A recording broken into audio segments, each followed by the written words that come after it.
Guten Tag, wir sind die Ideal Spaces Working Group, eine Stiftung, die sich mit Raum und Gemeinschaft beschäftigt und präsentieren erstmals zur Buchmesse Frankfurt. Hello, we are the Ideal Spaces Working Group, a foundation concerned with community, space and placemaking.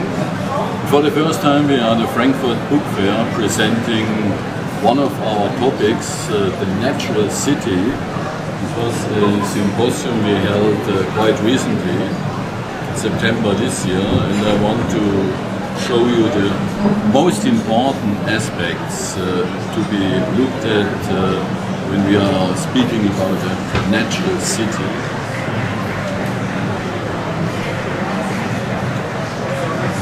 What is a natural city for humans? Not only a green ecological city as it is primarily conceived today, but also a city with culture.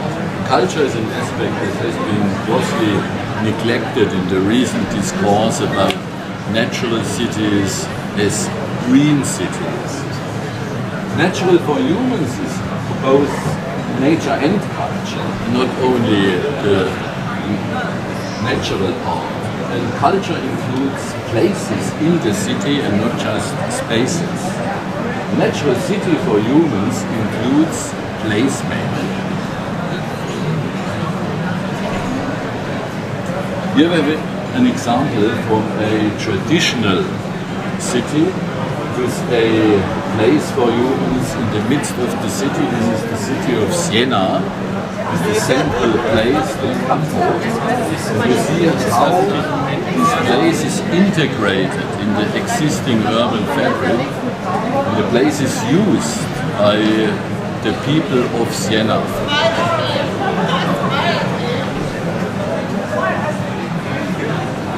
Modernist architecture and placemaking are very contradictory issues.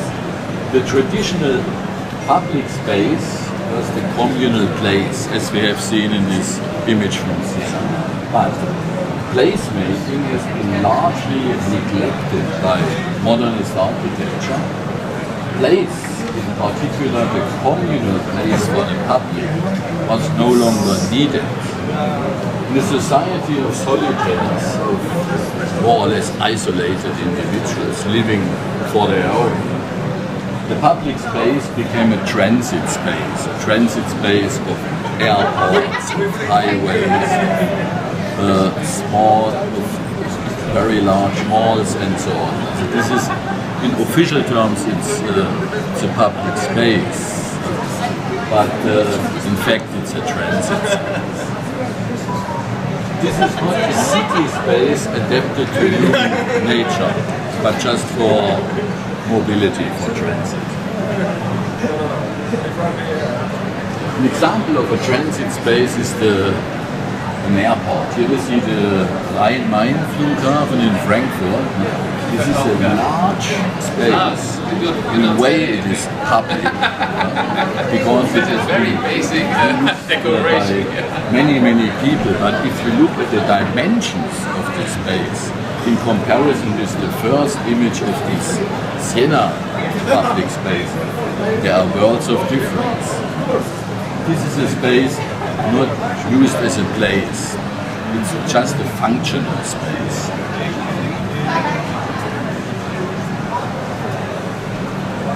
The city truly natural for humans is not just a tech-optimized ecology for solitaires. This also refers to the recent green city discussions concentrating on this technological aspect, but also the culture of buildings, of communal places deserving the name, and of cultural heritage.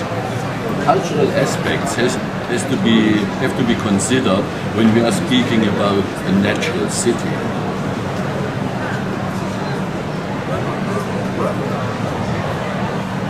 The basic assumptions underlying the cultural heritage are, as a respective specific for our Occidental Western culture, are as follows. First of all, nature and culture are opposite. This contradiction other cultures had also, but it was nowhere expressed in such a pronounced way than in the West. Second, humans have a natural base but are essentially cultural. Cultural animals who live in cities as the genuine places of culture. This it refers to the concept of the zoon politikon. This is Aristotle. The zoon politikon, our word politics comes from there, is an animal, a zoon, who lives in the polis, in the city. And civilization with the city as its epitome is not nature. This is the next basic assumptions inherent to our Western culture. Most of these assumptions embody a so-called unthought known. They are very seldom made explicit, but we know without knowing that we know.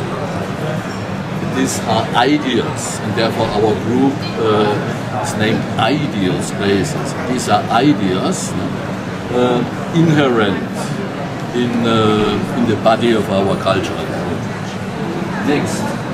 Basic assumption is our recent civilization destroys nature.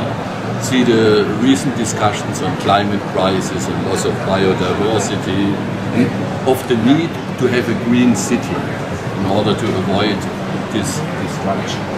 And the mythic dream of the natural city, revitalized ideal today, is the synoikia. This was a Greek concept of a cohabitation, a living together of both nature and the city, means, in terms of these opposites, the cohabitation of nature and culture.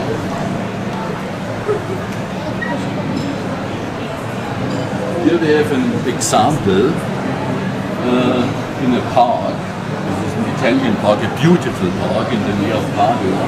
An example of this assumption of nature versus culture visualized. You see the ordered surroundings of the park opposed to the non-ordered or otherwise ordered surroundings of the so-called wilderness, of the bosco, of the forest.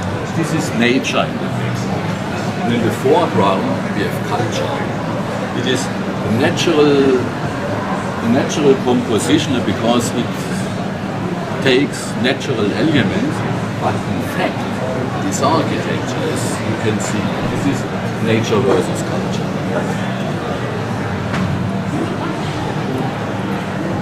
The next basic assumption visualized is, this is an image picture from Athens, no? That civilization is essentially denaturized. Here we see the cityscape of Athens, and you see it's a kind of jungle. It's an artificial nature as it is an artificial jungle.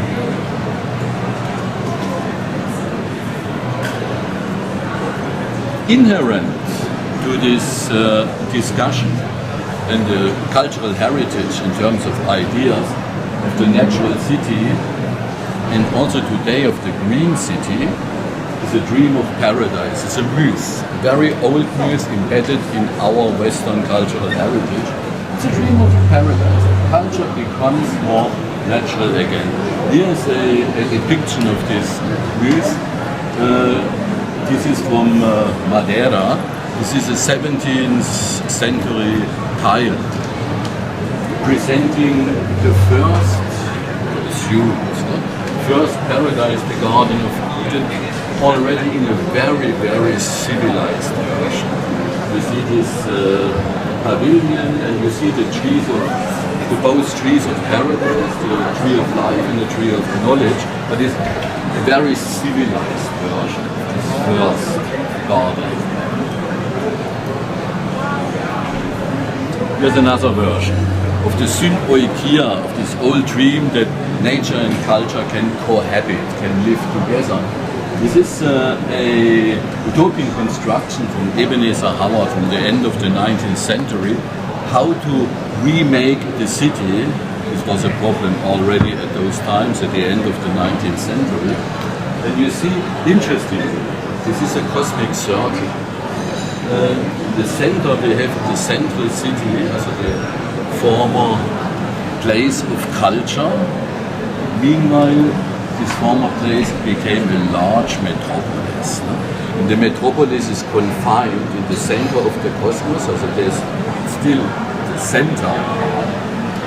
We have surrounding smaller cities, and you see these connections in the green areas in between. This is a, let's say, a technified construction of the old mythic dream how nature and culture can come together again under the conditions of a meanwhile very evolved techno civilization. Our symposium, Natural City, we held recently at our foundation seat. It's a villa from the 50s with a large garden area. Our symposium deals with these aspects mentioned so far, with international experts presenting and a moderated discussion. Our focus was on the discussion, not just on presenting something. And it took place, of course, in a true place of both nature and culture, in the midst of our garden and our villa. Here's our venue, our villa. So you see a part of the villa here, and you see a part of the garden. And the basic conception of the symposium was to combine the outer and the inner. So the symposium took place partly in the garden and partly in the inside. And the inside and the outside, nature and culture, were connected, deliberately connected.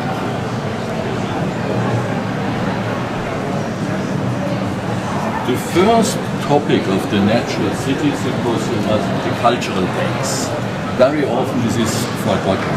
And the architect Gottfried Semper, 19th century architect, famous architect, said, architecture is not understandable without understanding etymology.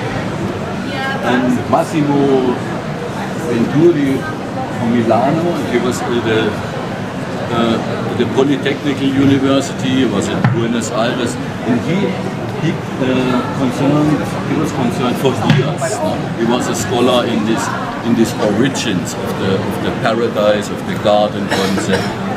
He presented the paradise, the garden, and first of all, conceptions of the natural in our Western culture as well as in other cultures. He had an example from Indian cultures. South American Indians with a completely different concept of what culture is and how culture relates to nature. And he also covered the Greek concept of the polis, also of the home of the zoon politikon, the home of the polis as the home of the human community, and he addressed the mentioned idea of synoikia, of a cohabitation of city, culture and nature.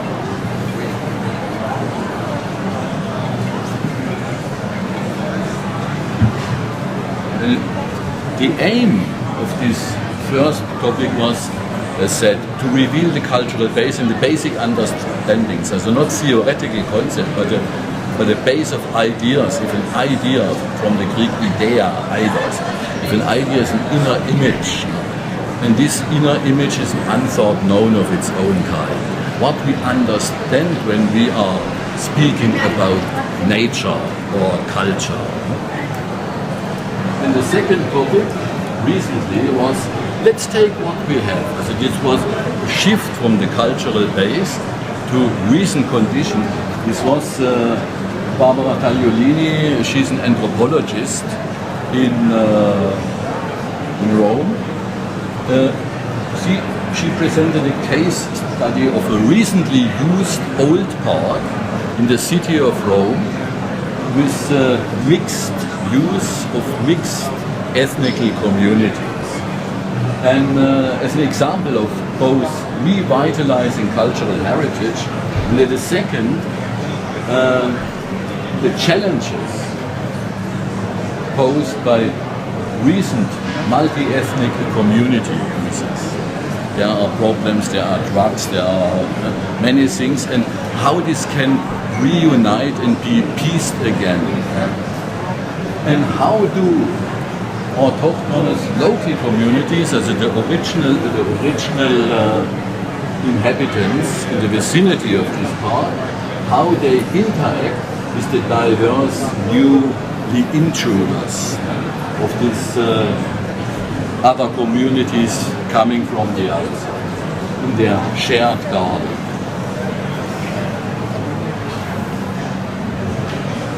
In other words, we tried to shift from the first topic, the cultural base, to the second topic. Let's take a concrete case of how a part of culture, a garden, is used today with its inherent problems in a big city like Rome. The third topic is, we called it, let's transform what we have. This was Sam Olsen, from an architect from USA, who made real new buildings for real new communities, who try to create, in other words, real true places for new communities. Which are the major challenges faced by modern cities? In particular, the lack of a communal space as place, how to overcome this with architectural examples. And in the direction of place-making for communities, what can we do today to recreate and to make a new places deserving the name for communities of people? What is possible? And he made it, he had concrete projects. The next topic was about citizen participation. There was a project from Michael Johansson, he's a member of our Idle Spaces group also, and he gave an example of a case how multi-ethnic groups, so these groups causing problems in the case of Rome, how they can be integrated into participation, the participation of creating their own place, their own environment. And we walked with these people through parts of the city where these people live and explore ideas of reuse and refurbishment. What can we do in an existing environment to improve it? Instead of building a new environment, a new on the green method. This is mostly unrealistic. We have to make places for communities inside an existing urban fabric. We cannot build the ideal city on the green and new. The fifth theme, the topic 5, was bring nature into culture. This is a very beloved topic, also with its ideal and mythological connotations of the green city discussions today. The green city today is A, tech optimized, and B, nature has to be brought back in the city, but in a tech optimized way. The problem is the tech optimized way is for whom? This is a central question. Which kinds of architecture for which kinds of human beings? And here these basic assumptions, these ideas and the cultural heritage plays a role.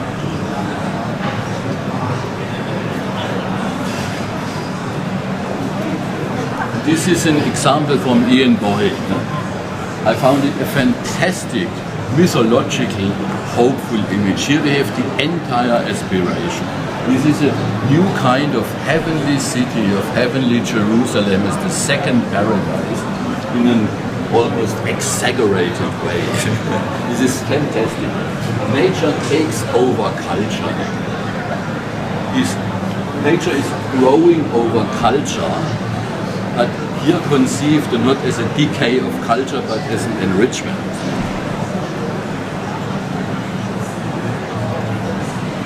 Topic 6 was cultural comparison. This was made by Boto and Bognar. He presented the case of Japan, of another culture than the West, a culture who had traditionally very close relationships to nature. They have a different concept of nature. How they made this today, in case of modern Japanese architecture, to re-establish this connection. This was a very interesting comparison from another culture in the West.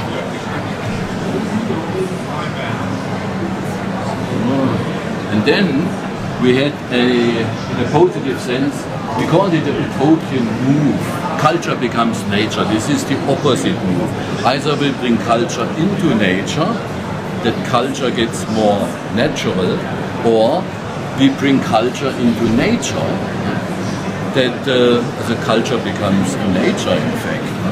And this was a concept presented by Tim Kaisers, how it would look like and how we could live in a city, the buildings of which are constructed like trees. We do not even classical forms of buildings any longer. We just readapt to nature even by the outer forms of the buildings themselves in becoming trees. It's a very utopian move in the positive sense. And utopos is not just a dreamland never to be reached or just a nightmare. And utopos is a no place, a place we cannot reach yet. But we have as a guiding star how it could become a better place, the existing place becoming a better place.